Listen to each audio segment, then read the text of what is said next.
Okay. What I have waiting for you upstairs, and I'll have to bring on Monday, are architectural terms. I'm going to be talking about those today, and it's important for you to be able to learn some of these. Again, as with everything else, that you can learn technical terms and use them correctly, I can give you credit for them. So I guess view all these extra things as a special card where you get points when you have coffee. It's points for when you do the readings and other things. I can give you extra points, and it does help with your grade, believe it or not. I want to begin talking about Brunelleschi. We've sort of seen projects up to now, communal projects, and we're going to continue to look at communal projects in large. But I want to focus more on an individual, and while we looked at Ghiberti's doors, Ghiberti was very much in transition. I wouldn't argue that Ghiberti was one of the pioneers in the way that Donatello is. Donatello is such an important individual. I don't want to do monographs of artists if I can help. But in the case of Brunelleschi, his innovations are here early in the whole century, really, the first quarter, and they're so fundamental for what goes on in terms of this issue of the artist's innovations, particularly using technology. And with the creative powers that he clearly demonstrated, and they made such a difference overall. He had an impact on a variety of other things as well. Remember, we saw him competing with relief sculpture, so he could compose sort of a narrative composition, but his real strength was architecture, and he was really technologically very, very proficient. So I want to talk today about what Ludwig Heidenreich talks about as this interaction between aesthetic and technical considerations. You're going to see this all the way through. This is a period in which I think it's so fascinating because while you've got a lot of earlier traditions in the medieval period that are valued and that continue, that's particularly true with thematic issues. You begin to find artists willing to challenge tradition in a way that hasn't necessarily been so much the case. Change occurs all through the ages, after all, so I'm not suggesting this is the only period. But there are ways in which a lot of new ideas that we will carry on in technology do begin to emerge in these years, and Brunelleschi is one of the real pioneers. But as Heidenreich argues, he's also got this strong aesthetic sense, so it's not just technology. You could argue the same thing about Leonardo da Vinci quite clearly toward the end of the century. Brunelleschi becomes such a hero among the Florentines that he gets commemorated in all kinds of places. We have some early would-be portraits of artists, and in the case of Brunelleschi, we do think we recognize him partly, although there doesn't seem to be a lot of similarity between the sculptures celebrating him in the cathedral in Florence. But he is someone who becomes something of a folk hero among the Florentines, and he is celebrated in lots of places. And of course, Giorgio Vasari's Lives of the Artists in the 16th Century makes a special place of Brunelleschi. We'll see that others comment on him as well, and so he's a personality to keep in mind. We've already met him, remember, and some of you preferred this competition plaque to the one that Ghiberti did, and you were quite right in noticing his keen observation of natural phenomena and a kind of more, in quotation marks, realistic handling of things, as we noted before. He's not so controlled by the aesthetic overall composition that Ghiberti showed. And in the end, the committee voted for the aesthetic they realized and recognized as more familiar, I think, and also valued more. Because of that, Brunelleschi and Donatello with him do go to Rome. Exactly when that is hard to say, but clearly before we see him reappear. And when they were in Rome, they were sometimes charged with being sort of gem hunters and object hunters. They went all around Rome and they looked at things. They particularly looked at architecture, which will clearly have an impact on Ghiberti's work, and in the case of Donatello, clearly looking at classical sculpture as well as architecture. So the two of them saw a lot. We know some about that, not as much as we know more about. But in any case, when they return to Florence, we begin to see Brunelleschi doing some very innovative things. And I've talked about his developing of single-point perspective, which allowed a creation of a three-dimensional space in a convincing way that during the 14th century had not been successful. The Lorenzetti in Siena come as close almost as anyone to doing so, and not all of the early 15th century uses of it were exactly correct, but at least people began to know what to do. And he experimented with drawings standing in the cathedral doorway, focused on that east door location, which is where that second pair of doors of Ghiberti's were initially intended to go, and then moved later when he does his second set. So he's aiming for that door, and he figures out, and I'm no good at discussing mathematical layouts and quadrants and all these things, but the way you manage to create a convincing three-dimensional space where, this is where terms are useful, these diagonal lines are called orthogonals, and when you can get those all to meet in a single place, and then you can figure out proportionately what the relationship is as you move into that single point perspective, then the artist can begin to represent three-dimensional space in a much more convincing way. And we believe that this is certainly done by 1417, which gives us a terminal date for the development here that Donatello uses in the predella, that narrative below the standing figure of St. George, by showing us a kind of distance. And here, with this angled roof that's really very difficult to see, you've actually got one of those orthogonals, which if you took a ruler and drew it, it would hit some sort of point back here where he's trying to establish the focal point, the meeting point. And we'll see that artists will use that focal point sometimes for a thematic emphasis. So they'll maneuver where they put that single point perspective, and for example, in the Last Supper, they'll be sure that it vanishes in the image of Christ, so that it's a directive. It guides the eye as well as creating this atmospheric three-dimensional space.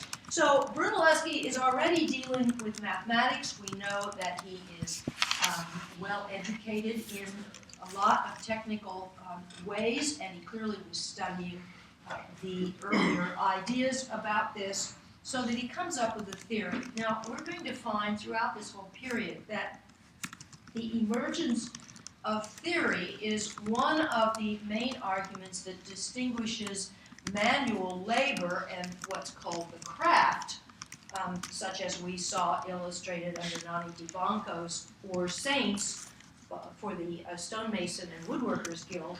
Remember, they were manually working with all their tools and creating the objects. The argument is that once you develop a theoretical construct, you have a much stronger and more theoretically driven basis for what you're doing. And clearly, in this case, Brunelleschi is helping introduce some rather theoretical components. We'll see more of this later on. The place where his architectural and building skills are first recognized is in the competition for the building of the cathedral dome in Florence. And I've been, today I'm going to be quoting quite a bit from the Penguin History of Architecture that Ludwig Heidenreich and Wolfgang Lotz wrote and published first in 1974, come out in a revised edition. Heidenreich was the one working on the architecture of the 15th century, and I've got at least one of you in here who's in the seminar. He was He was a German during the Nazi occupation in World War II. He was one of those folks caught in that problem of artists or architectural historians who help establish really the field of art history in Italy with a number of German institutes and his own research.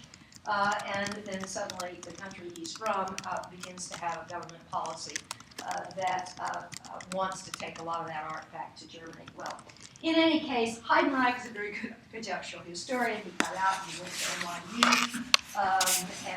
Friends of mine used to have to pick up his laundry, so I know more about him than I'd rather like to. But in any case, he writes rather convincingly about Brunelleschi, so if you want to see any of that, it's one of the books I have on reserve at Fuller Art Library. You can go up and read or browse. The situation was that the cathedral had been constructed, probably by Arnolfo di Cambio, and so they had everything up to, basically they got everything up to the base of the cathedral, the drum. And they didn't know technologically how to construct that dome. So we start with the medieval building, and here you've got the most prestigious building in the city by a group of Florentines who are increasingly wealthy and ambitious to have their own status celebrated, initially by the new cathedral in the beginning of the 1300s, but then without the skills to finish it. And we do know that by 1367, the committee, the so-called Opera del Duomo, the works committee from the cathedral, approved a model for the dome. They knew what they wanted, but they didn't know how to get it built. And so this is something that we actually see, and I'll show you here in a minute, but just look at the size. What they'd done was to be so ambitious as to make this huge construction. So they're eating up the church, the tiny church that was Santa Reparata here before. The bell tower is over here. You had it stretch clear down across the street, across the initial wall of the early city. So it was a really colossal scaled structure. And we know, particularly from Orsan Micheli, where we've got the three-dimensional dome up here on the top of Orcagna's tabernacle that we saw with the Assumption of the Virgin, remember, on the back side.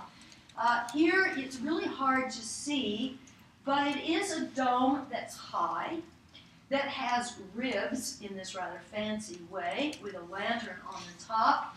And it turns out that Andrea da Firenze, in a fresco over in the Dominican Priory of Santa Maria Novella, also shows a kind of version. It's not quite as high and thin as the one Orcagna builds, but they knew they wanted a high dome. They knew it had ribs, but they just didn't know how to do it.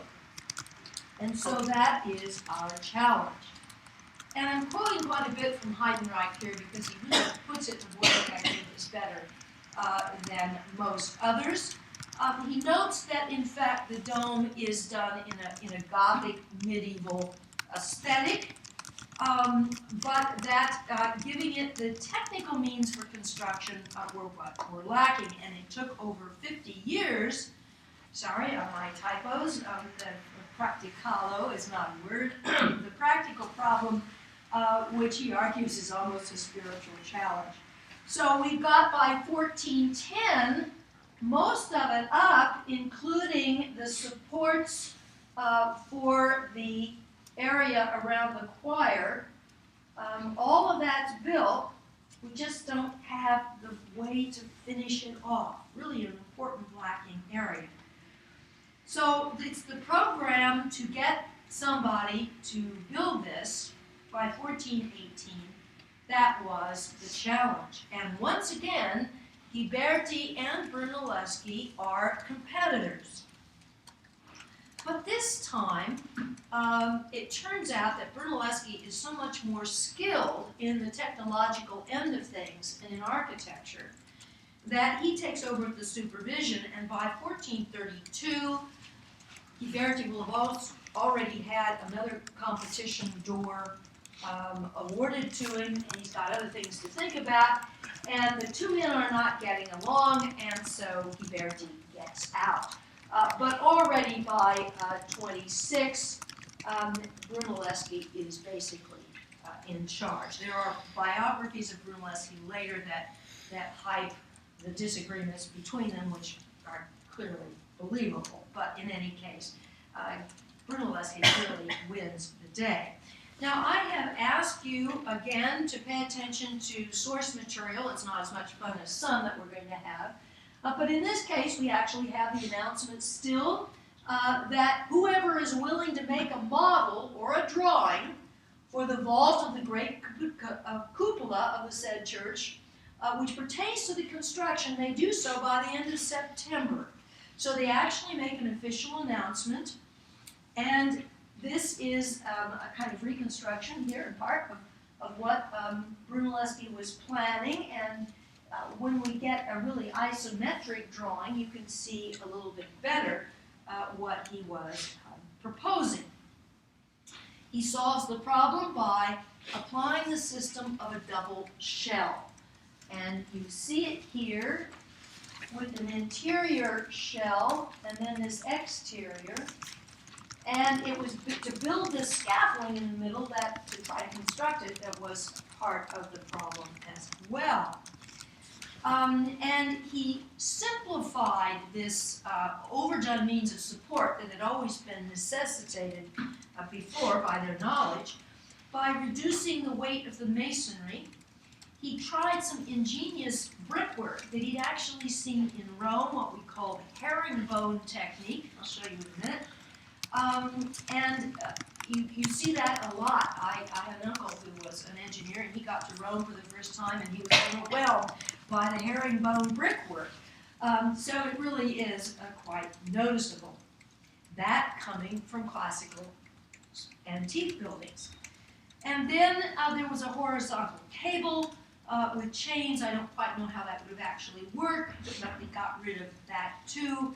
And what he ends up with is a construction method that is able to support a dome that's 130 feet across and 185 feet high. So you're talking about a really colossal scale object here. And there were lots of practical problems. And so he designs every last detail. Some of you may know some artists who are almost fanatical in control of absolutely everything. Maybe it's not an artist, maybe it's a scientist or somebody else, but everything counted. And so the scaffolding, hoisting apparati to hoist building materials.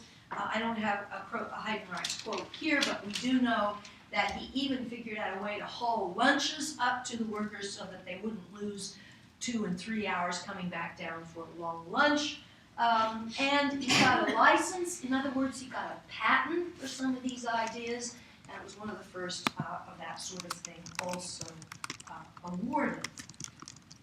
Here are photographs of some of these herringbone brick. This is from the shell. You can walk in between the interior and the exterior shell and make it all the way up to the lantern and get quite a view of Florence. There are portholes along the way, which are visible, of course, from the exterior, as you'll see again in a minute. And here's the herringbone, sort of like a herringbone structure on a herring, as they go up. And the brick, of course, much lighter than stone, making their way all the way up this steep climb. And here are some of the stairs. So if you're ambitious to go up there, you've got to be ready for this really long, rigorous climb. Here you can see the herringbone again. They're on the shell. They're on that interior shell, making it a lot lighter. And so Heidenreich notes that Brunelleschi had this remarkable knowledge of mechanics and technical things. He wasn't sophisticated in modern knowledge of matters, but he'd studied optics, he'd studied mechanics, he really was quite informed. Remember, his father was a notary, so he comes from an upper echelon of people educated more than some. Yet whatever was devised, Heidenreich argues, and achieved on the technical side was no more than a means to the aesthetic end. The traditional knowledge of the medieval Masons' Lodge had been enriched by insights, I really must prove better, sorry, gained by one man in his study of theory and practice. And it's the theory practice that we're going to pay attention to almost all the way through here. And by actively defending and carrying out his own personally conceived design in face of the Duomo Building Commission, he was also defending, perhaps for the first time in history, that might be a stretch, up the standpoint of the solely responsible architect against the anonymous authority represented by the opera. Now, I'd also argue with you that one of the themes of the class that I want you to pay attention to, and you might make a special list, are those artists who begin to be arguing for self-representation, that they're not an anonymous workshop, they're doing their own thing. We've already seen Ghiberti's portrait, and we did see Orcagna's portrait, the signing of things, the arguing of patent rights. These things are all going to take people out of the anonymous craftsman's world and into the individuality of the single person bringing these things all together. So the dome is beginning to be designed by 1418. By 20, it's really beginning to come together, and it takes until 36 to construct the dome. And that's just up to the dome. You see a lot of folks who made their way up to the top through that shell to get up here and have the view of Florence and see that lantern up close. We do have a second document, and these are all in chambers. This one on page 48 if you're the reader. And whoever is, this is the same one again, sorry. And then the resolution of the Wool Guild to place Brunelleschi and Ghiberti under contract, that takes until 26. The folks giving contracts are very cautious. We do have a model for the lantern. We know what Brunelleschi was interested in constructing. And you will see here that it has a number of very interesting design details that actually come from ancient models. Must have been seen on that trip to Rome. Here is the lantern fairly close, and you'll see that Brunelleschi designs it, but he has two people more adept at sculpting than he prefers to do, or maybe he just didn't have time. We're going to see a lot of Bernardo Rossellino. He has a brother, Andrea, so we'll see those two a lot.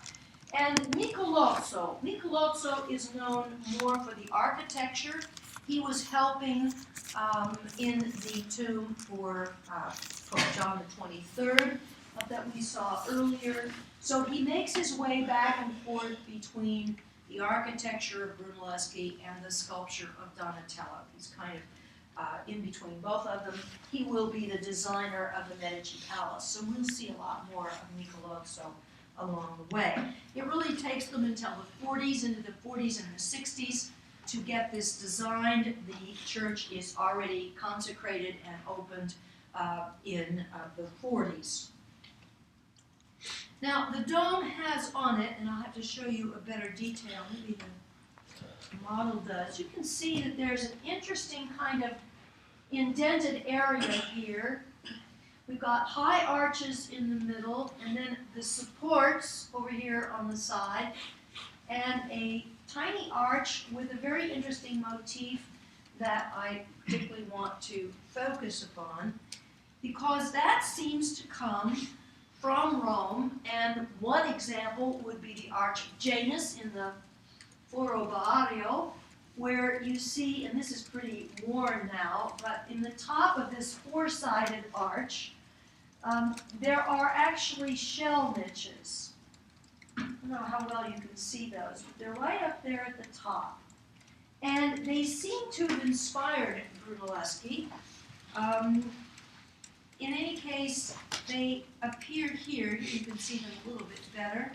In the case of the classical prototype, the top of the shell is at the top of the arch. In Brunelleschi's case, he's flipped it and turned it the other way, but embedding these decorative motifs. And then he's got acanthus blossoms with their seed pods stretching out across the top. So he's picking a number of classical models here, an acanthus flower in a scroll that almost represents the Ionic order, but probably not. And then some fluting over here. So he's doing a mix of unconventional, non-canonical architectural detailing, partly inspired by ancient things that he sees. We've also got decorative detailing up here that is decidedly from classical sources, and which we'll see increasingly.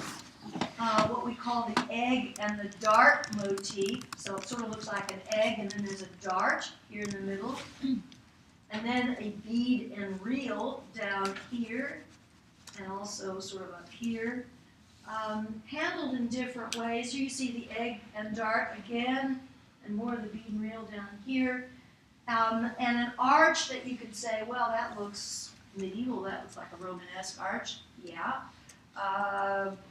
But the Romanesque style also was looking at classical architecture. And so Brunelleschi's not a purist by any matter. He's experimenting, and he's got the technological ingenuity to build a new structure, but he shifts back and forth between the medieval and the classical, a little bit closer to, let's say, Ghiberti, although he's kind of a tougher-minded character than Ghiberti. Here, if I show you classical models, you've got the palmette. Here you've got the egg and the dart again, the bead and the reel here.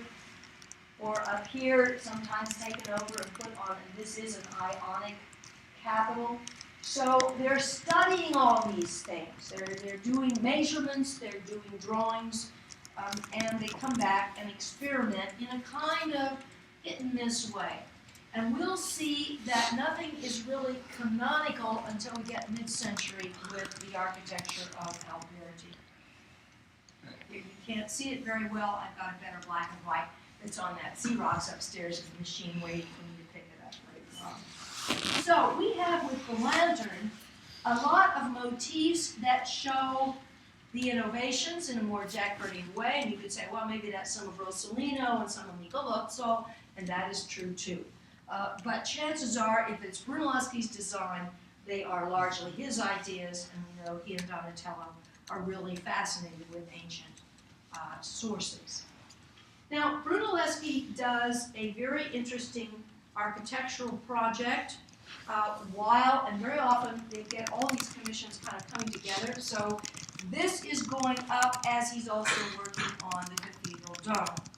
And I want to introduce you to another section of town. We've been talking about the cathedral here.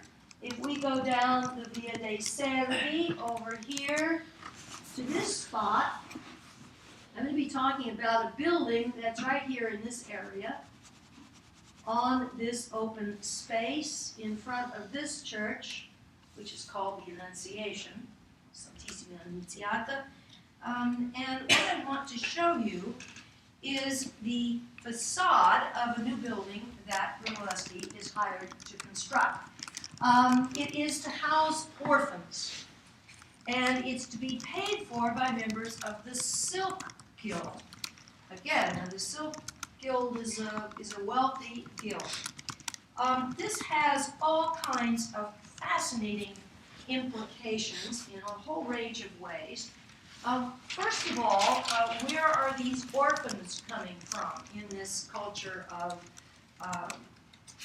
largely devout folks? Well, it turns out, and I think it's suggestive also that it's the wealthy here who are behind this.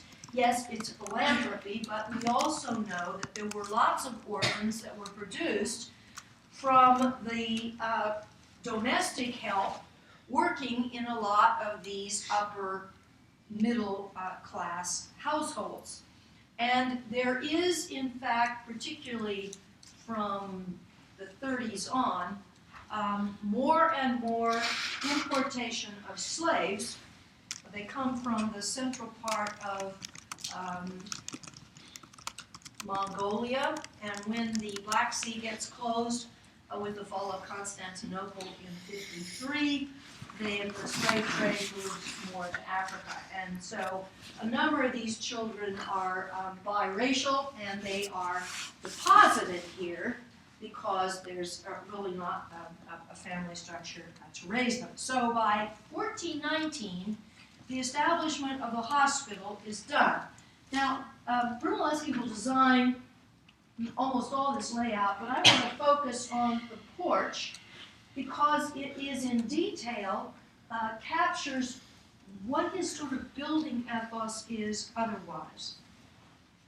Let me just pause for a moment, however, because the chapel that's in the complex has an altarpiece that I'll come back to later on, but an adoration of the Magi, including a number of the silk merchants who want their portraits in this painting. And back here is the Massacre of the Innocents, the theme, the sub-theme in this painting, for this hospital. And then you get the orphans and the innocents over here, who are being brought in as a kind of focus for this. And they're similar very much to the decorative detailing that an artist slightly later that we're going to be talking about, Luca della Robbia, designs for Brunelleschi's construction. So let me talk about the construction first. He has here what we call a modular structure. Again, I'm not an architect, so if you'll bear with me, he uses a model, usually a mathematical unit, such as the square area here indicated by the pavement, and that's kind of arbitrary on my part, but it's a geometrical form of which everything else is a multiple or a division, so that there's an enormous amount of architectonic harmony that results.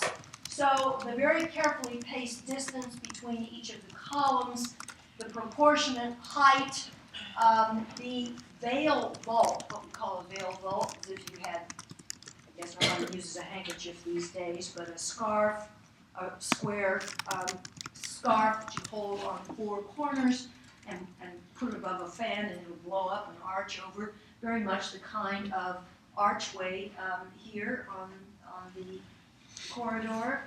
And repetition all the way down in this very careful mathematical way.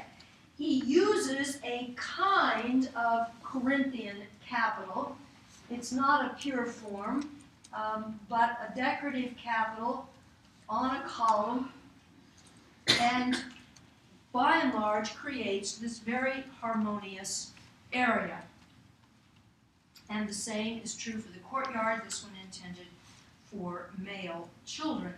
Now you'll notice that on the area here of the exterior detailing and the columns, and on the interior, that we have a very gray stone, which the color scheme here picks up, and it's against a dominant white sort of plastered surface.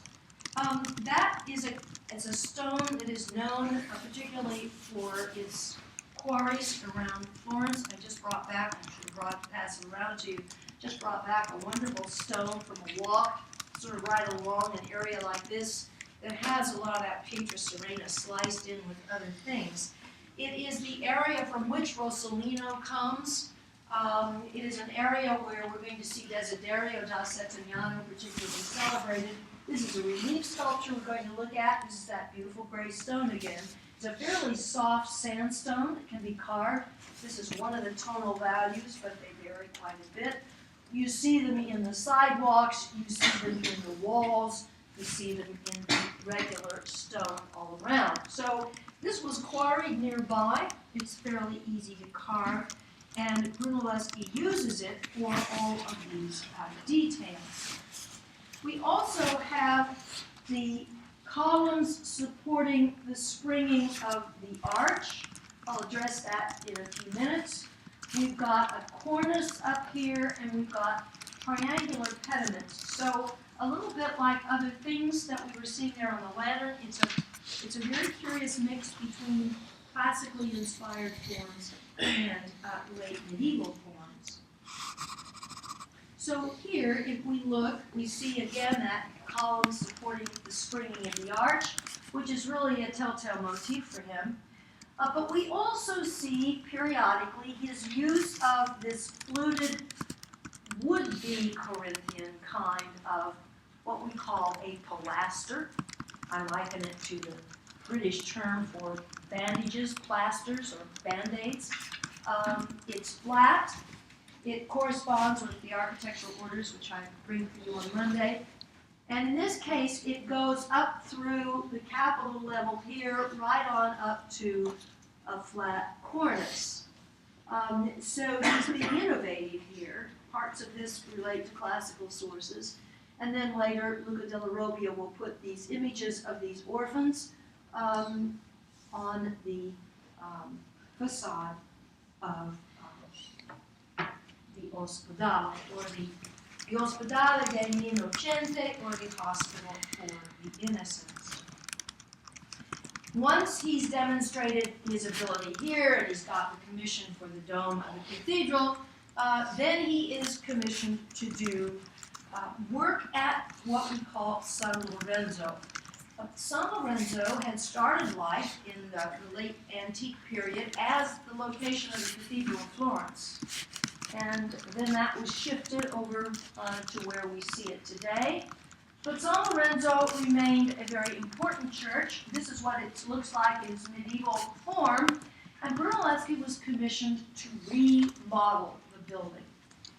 And what we see today is still in its incomplete form, and there are later additions. But I want to go inside because his basic structure, both here and over at Santo Spirito, which we'll see eventually, is basically what we call a Latin cross plan, following a late antique early Christian model with what we call a clear story up here. So the lighting comes into the nave from the highest area, and this lower area on 2 levels supports the colonnade on the side and chapels to the back.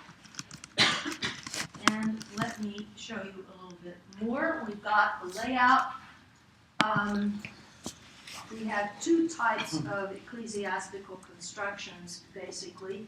The Latin cross plan with the transept and the long nave, sort of like the cross, and with the analogies to Christ crucified on the cross as intended, to what we call a Greek cross plan, where the nave is shortened to be the same length as the transept arms, and there are some circular forms, and I'll show you one that Brunelleschi comes back from Rome excited to do. So San Lorenzo keeps its Latin cross plan, and he has the veil vaulted side aisles, and so here he's using that same form that he used on the loggia for the hospital. He will later design the sacristy over here, and if we go inside, you'll see that we've got, again, the columns supporting the springing of the arch. Here he's got an interloping area that raises it up a little bit higher.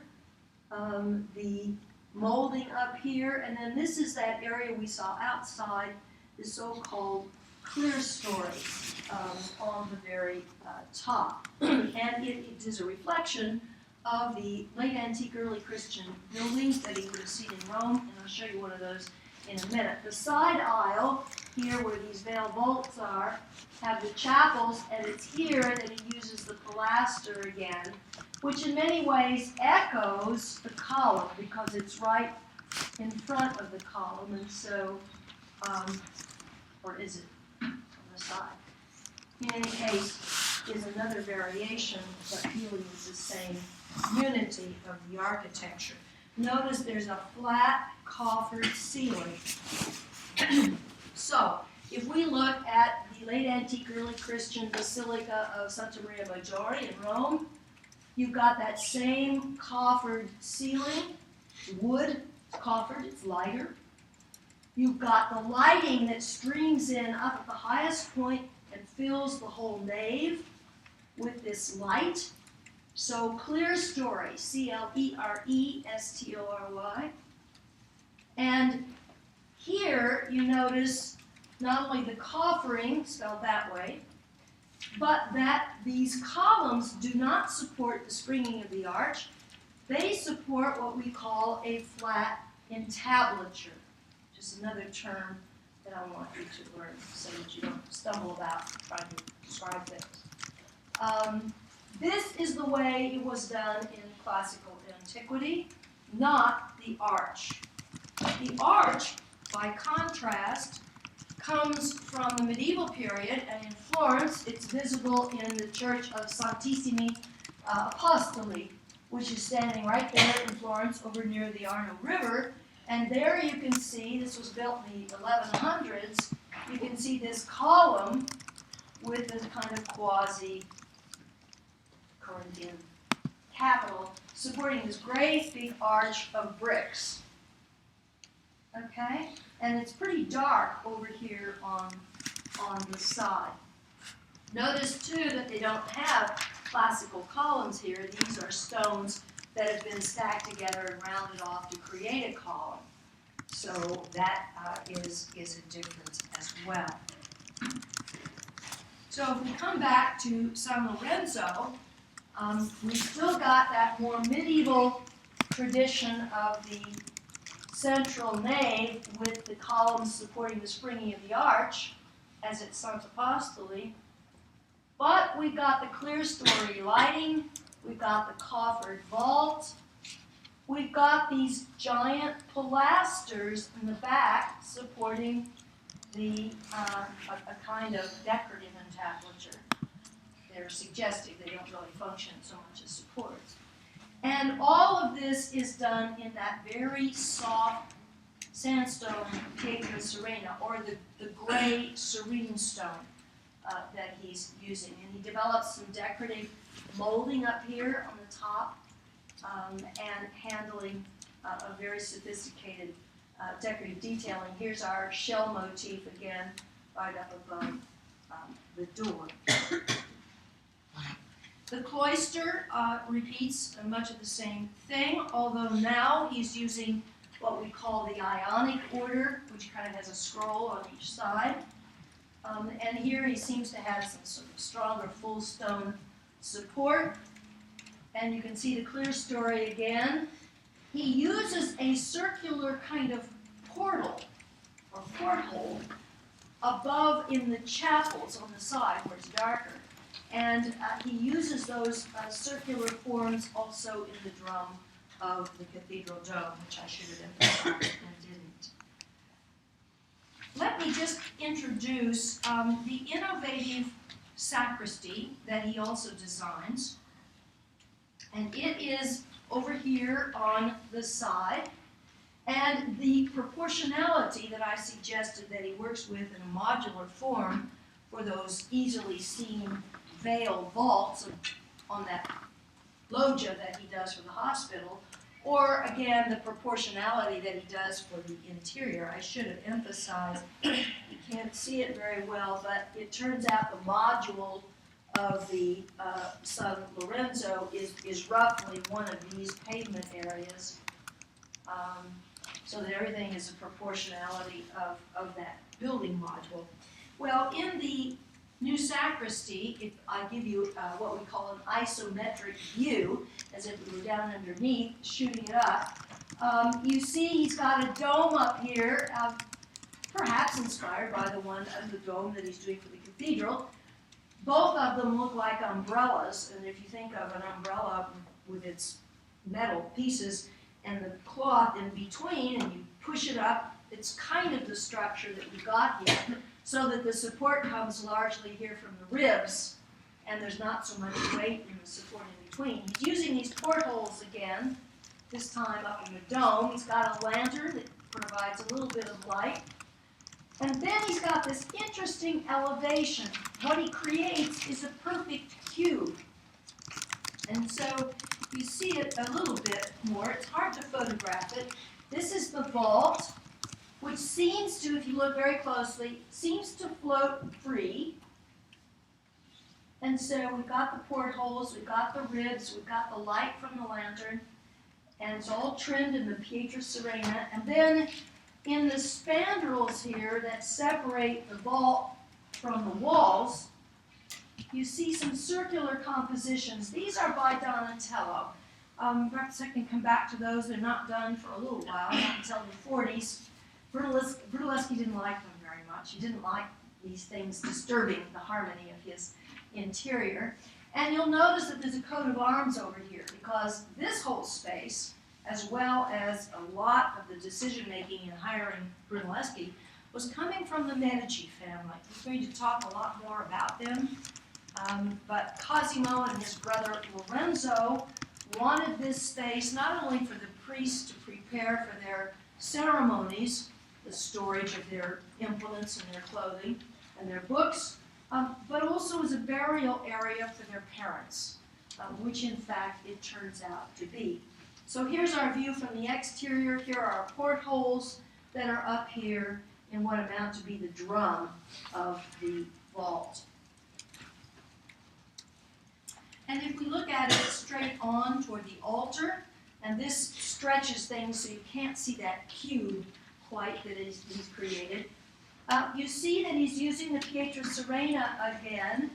He's got what we might call these lancet windows, but they're shorter than the clerestory ones in the nave. They flank both sides, and then the unusual kind of doorways.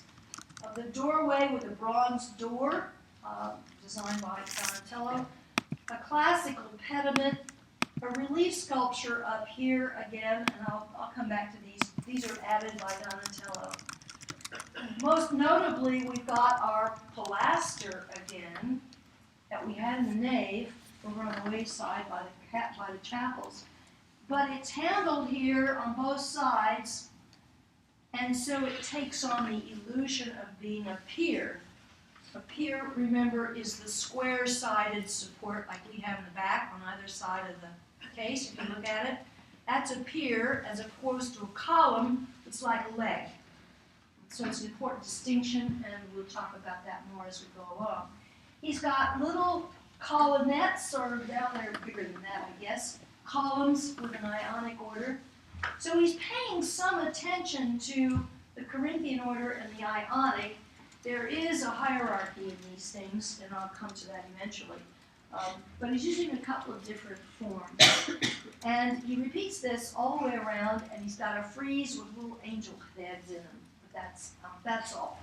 So we've got this beautiful, harmonious space, and here is the table in the middle where the priests could lay out their garments, and it's underneath that we have the tomb of the Medici parents. Well, I will come back to this material next time because we have lots of other things to look at by Brunelleschi, and I wasn't sure how long terms and definitions would take. So let me stop here for now, and I will bring you on Monday the terms.